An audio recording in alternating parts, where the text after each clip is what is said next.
Hello, welcome to another video. This one is a rules review. Contact Front, Modern Warfare rule set. This is the second edition. To start off with, I'd like to thank Carl Titterenden, who sent us a copy of these rules to review. I've known Carl for a little while, and I quite liked the first edition of the rules. So he's very kindly sent us a copy to review. So that's what we're on today. So big thanks to Carl, Martin, and the other guys at the development team for the rules. So just a little bit of background. I think the first edition's probably been out maybe 4 or 5 years, and this second edition, I think Carl just wanted to tidy it up, bring it together a little bit. There's a few little alterations in there, so that's why it's here. It's available now in the links. I'll put you get it through Wargames Vault, so I'll put a link to Wargames Vault how to get it. There's the what we've got there, the sort of the core rule set's available, and he's done a really nice Afghanistan supplement with army lists, some historical scenarios, and also setting up, using his system, setting up games and points and what have you. So Carl, very rightly, when he sent us a copy, said that he wanted an honest opinion, and to be honest, I wouldn't do anything else anyway. So when we go down to the bench and have a look at the rules, it's just basically a flip through. I have read them, but I firmly believe with rules system, the proof of the pudding's in the eating, and you've got to play a couple of games before you can before you get a feel for what they're like. So this initial review is just a flip through. It's what I think, what the book looks like, what it contains, and a basic overview of the systems. Me and Alex are going to sort a game out probably over the next week. We'll do an AAR and then a longer discussion of what we thought, how the rules worked.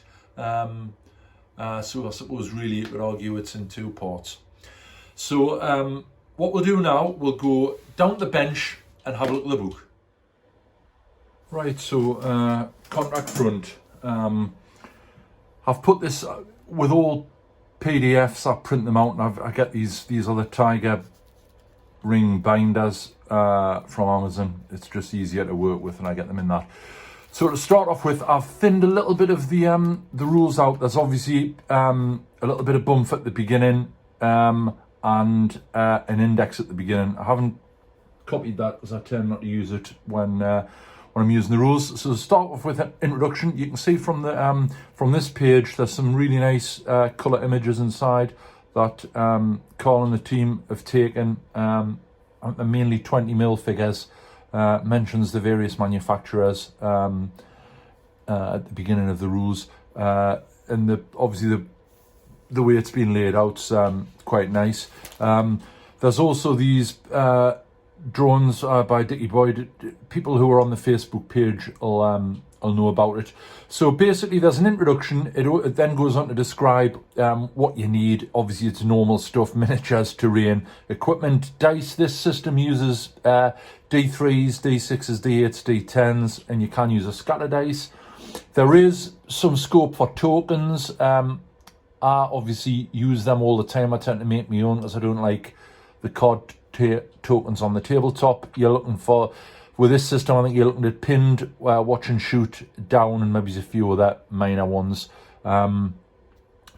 This is actually the sort of the main, like the core rule book, if you want to call it that.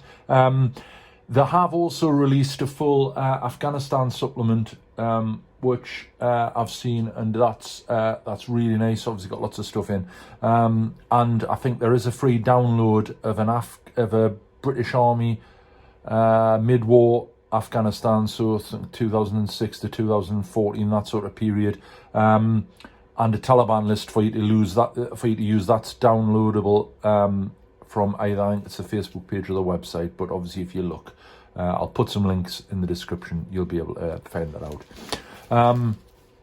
Then goes on to command and control. basically the order play, it is an I go, you go. So there's each player's got 3 phases. There's a rally phase, a casualty phase, and an activation phase, which is then followed by the rally phase, casualty phase, activation phase for the opponent. Not going to go into all the details, but basically the rally phase, that's where you can choose to unpin units using officers or NCOs with a leadership ability. They can unpin units, however, if you use them to unpin units, they don't get activated, so it's a bit of a judgment call. We'll then go into the casualty phase. You're rolling D6s for wounded figures. There's like stabilization rules, and there's a full chapter dedicated to that. You're then on to the meat and potatoes of the rules activation phase. And that's basically done with a D6 roll if you're at platoon level. And then you're adding the number of NCOs, officers with the leadership special rule, providing they haven't unpinned anyone. This gives you a score, and that's the number of activation points that you've got for the turn. So all fairly straightforward stuff. There are rules also to how to set the table up if you want to do that, if you're not following a scenario. As troop qualities ranging from untrained, so things like insurgents and militia, through trained professional and elite, fairly straightforward stuff. Better quality troops have a better dice, if that sort of makes sense, and they've got the casualty triage ability. Obviously, untrained troops don't have that. There's also a motivation system, and that ranges from reluctant up to highly motivated. And that what that does, that determines the role that's required to unpin a unit. Going through, there's a brief section on how to activate units. So you're looking at fire team activation, and then you can do the various orders from moving or firing or taking cover or using comms, assault. There's command ranges, and the orders are then, it sort of describes what the orders are and what they do. Nice section on movement and terrain. That's quite nice picture there. It's very evocative of the period. So movement and terrain, movement orders, it's all standard stuff. So it's there's obstacles and unit coherency, area terrain, tough ground. Obviously, the amount you moves sort of penalised. In this section as well, you've got the cover, and basically depending on the cover, that alters the cover save roll if you get shot at. Armory section, so this covers your weapons. So it is generic in that Carl hasn't decided to go for the differences between, AKMs and L85s. He's kept it straightforward, which at this level is probably what you need. So there's bolt action rifles, submachine guns, assault rifles, sniper rifles, and then obviously the various support weapons, machine guns and what have you. There's a section on infantry launched weapons, so Lows, RPGs, Carl Gustavs, things like that. And then also covered are vehicle weapons. There's mines, artillery and aircraft weapons. There's a nice section on infantry equipment, so you can deploy mine detectors, or you can carry man-packed ECM, so that's to prevent IEDs being detonated remotely. So that's covered quite nicely. The shooting phase, basically, not to go into too much detail, follows sort of standard stuff, so there's rules for line of sight. What he's done with firing is he's got it divided into sort of 3 sections. There's individual fire, which is your fire team doing sort of deliberate shots. So that's taking the time to identify, the specific targets. And there's a flow chart for what you've got to do that. And then you've got section fire. That basically is aimed at pinning. And in that, you're basically totting your firepower up for the unit, and the result, depending on the range, that gives you a roll, a score to roll on a dice. If you're successful, you've pinned the unit. Obviously, the the individual firing, that's when you're causing injuries and what have you. Also, there is watch and shoot, which is basically Overwatch. It's the British Army term for Overwatch. Grenades are covered, snipers, smoke screens. In this section, there's also how you deal with high explosive. So that's ranging from things like laws and what have you. Nice section on combat care, specifically works well for Afghanistan and Iraq. Obviously, earlier periods, for example, the Falklands that I'm interested in, it wasn't as well organised, although it did still happen. So if you wanted to use it for that, you could possibly tinker with it a little bit. So there's basically your rules. It depends what category your casualty is, and it tells you what's going to happen, so they can you can lose them or they can sort of stabilise. And this is a nice game within a game, in that obviously if you're looking at Afghanistan, the ISAF forces had a sort of a very high emphasis placed on casualty evacuation. So that works really well for that. Tells you all the results. There's rules for medics, forward aid stations.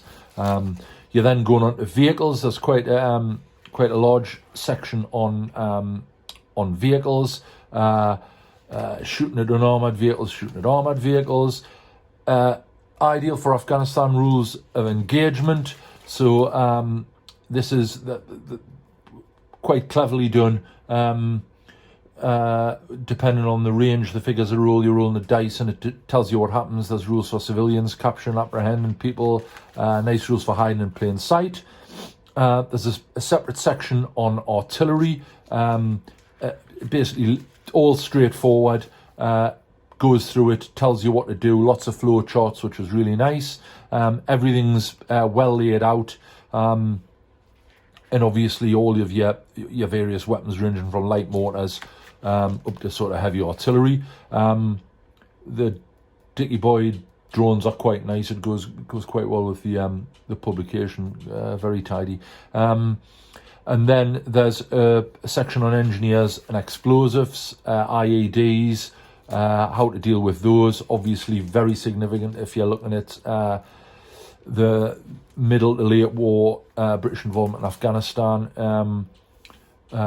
Goes through all mine detection, sniffer dogs, what to do with your engineers. It's got a section on aircraft, which is obviously important for the period.